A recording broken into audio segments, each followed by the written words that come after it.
Gracias por sintonizarnos una vez más y bienvenidos a su noticiero favorito, en la hora económica del país. El día de hoy hablaremos sobre el modelo económico hacia adentro que vivió la sociedad mexicana. Para hablarnos un poquito de los antecedentes, vamos con nuestra reportera Sonia. Hola, muy buenas tardes. Soy Sonia Suárez Garduño y hoy en mi reportaje les hablaré sobre la economía hacia adentro y la sustitución de importaciones. Bueno, principalmente el modelo llamado el crecimiento hacia adentro, apoyado por los principios de la teoría de keynesiana, lo cual tiene como objetivo es rescatar para el Estado la capacidad de diseñar estrategias de impulsar el crecimiento económico sin abandonar la economía del mercado. Y bueno, pues veremos cómo esto a México le ha ayudado o ha beneficiado, como es la sustitución de importaciones. Bueno, en México en el año 1940 es señalado como el punto de partida de un periodo de la economía mexicana, que se conoce como, ya habíamos dicho, modelo de sustitución de importaciones. Debido a los efectos de la Segunda Guerra Mundial, la demanda de los bienes mexicanos se elevó y trajo consigo una elevada tasa de empleo. Algunas empresas incrementaron los turnos de trabajo para satisfacer las necesidades internas, por lo que los países europeos, como sabemos, padecían los horrores de la Segunda Guerra Mundial. También esto creó condiciones favorables para el desarrollo de la industria de nuestro país, sobre todo en aquellos productos de consumo masivo, que para su producción no se requerían grandes inversiones ni tecnologías avanzadas. Otro factor de este modelo fue la política del presidente Ávila Camacho. Como sabemos, prometió indemnizar a los exdueños de las industrias petroleras mexicanas, reconocer la deuda de los bonos vencidos y se estimuló la inversión extranjera en los ramos manufactura y el comercio. Optó por tener un país industrializado y canalizó gran cantidad de recursos. Para que esto fuera posible, el presidente implementó políticas que construyeron mejorar la situación.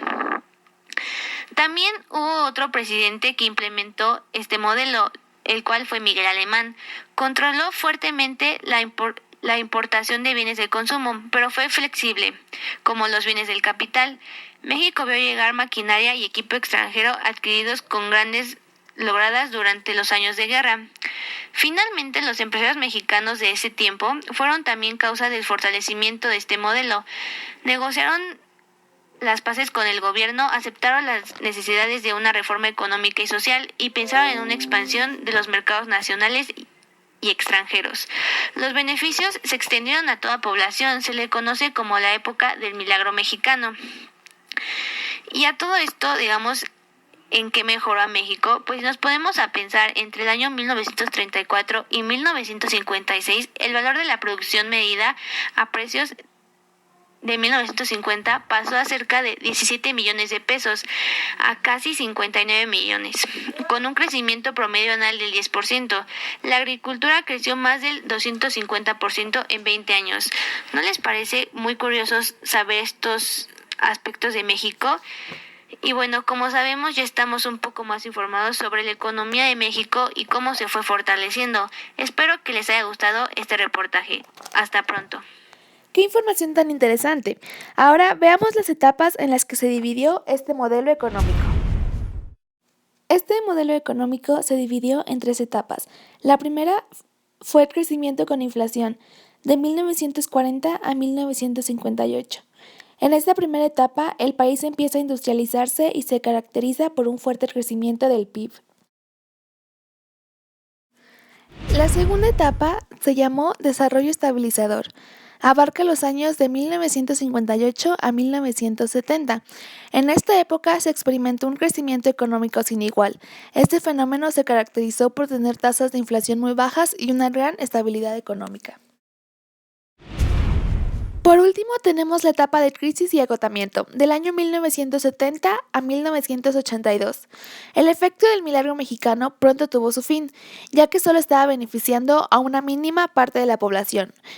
Gracias a la modernización del país, mucha gente emigró a la ciudad y ya no había personas que trabajaran en el campo.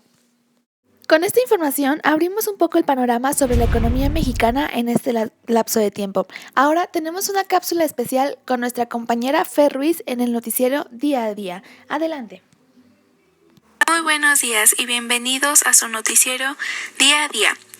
Hoy hablaremos de una de las etapas mejor conocidas como el Milagro Mexicano, que se dio en 1940 y se caracterizó por ser un crecimiento y cambio hacia la formación de una nación moderna e industrializada. Una de ellas fue el crecimiento internacional en 1940 a 1956, ya que el número de industrias del país aumentó durante el mandato de Ávila Camacho y se observó una notable estabilidad política y un crecimiento económico, y la tasa de crecimiento del Producto Interno Bruto alcanzó un promedio anual de 5.7%. Con un gran crecimiento en la producción de la energía eléctrica y del petróleo. La economía mexicana se desarrolló como nunca y permitió que se desarrollara una clase media con un buen nivel de vida, con trabajo, acceso a servicios de salud y educación. Se desarrollaron instituciones como el Instituto Mexicano del Seguro Social. Muchas gracias, Fer. El día de hoy nos enfocaremos en el desarrollo estabilizador, de 1958 a 1970, el cual abarcó los sexenios de Adolfo Ruiz Cortines, Adolfo López Mateos y Gustavo Díaz Ordaz. Las personas que estuvieron al mando fueron Antonio Ortiz Mena, secretario de Hacienda Pública, y Rodrigo Gómez, presidente del Banco Nacional. El desarrollo estabilizador ha sido la etapa de mayor crecimiento económico en la historia del país. Su principal objetivo fue promover e incrementar la industria nacional y alcanzar a la competencia internacional, ingresando tecnología moderna al país. Durante esta etapa se creó el programa La Hora Nacional. Hubo una gran mejora en las instituciones escolares, principalmente la UNAM, y muchos otros beneficios. A partir del movimiento estudiantil de 1968, donde cientos de jóvenes murieron, este modelo económico empezó a decaer, ya que la población empezó a tener grandes dudas sobre el gobierno. Espero y les esté gustando el programa de hoy, Radio Escuchas. A continuación, nuestro compañero nos tiene información muy importante. Yo soy Gregorio Francisco Sánchez López y a continuación les diré cuáles fueron los factores principales que propiciaron la etapa de crisis y agotamiento en México. La economía mexicana no estaba beneficiando a toda la población. Grave crisis en el campo mexicano. Familias del campo empezaron a migrar a las ciudades. Se generaron los llamados cinturones de miseria. Se afirmó que la mitad de la riqueza de la nación estaba a manos del 10% de la población.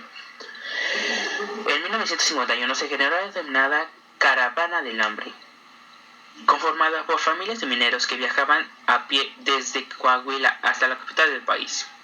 El crecimiento económico para algunos sectores estaban generando gran pobreza para las mayorías. La economía mexicana empezó a verse reducida, ya que el campo era incapaz de soportar el crecimiento de la industria, lo que originó una baja de la producción de alimentos y con ello un gran déficit en la balanza comercial. Era mayor la diferencia entre lo que México exportaba e importaba. Se redujeron las exportaciones y se incrementaron las importaciones. La capacidad de ahorro de los mexicanos se veía abajo, contrayendo aún más la economía. Nuestro país se vio orillado a recurrir a préstamos extranjeros.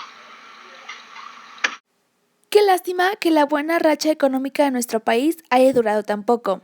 Pero bueno, cambiando de tema, ahora tenemos un reportaje sobre el movimiento estudiantil de 1968 con nuestro compañero Carlos.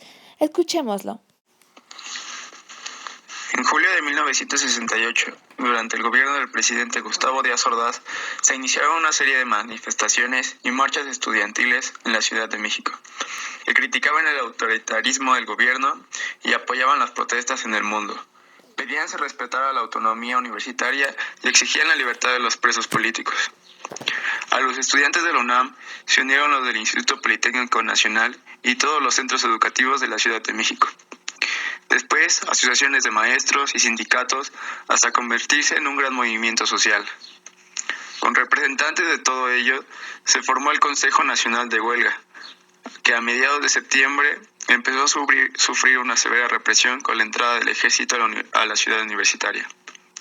En ese momento se calcula que había una docena de muertos y alrededor de 100 detenidos o desaparecidos.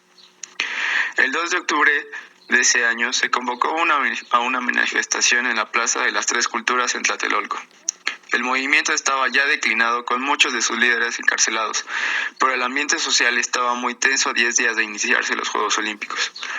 Unos minutos después de iniciar la manifestación con los líderes que quedaban libres y un orador en el tercer piso del edificio de Chihuahua, un helicóptero de ejército mexicano lanzó bengalas sobre la multitud.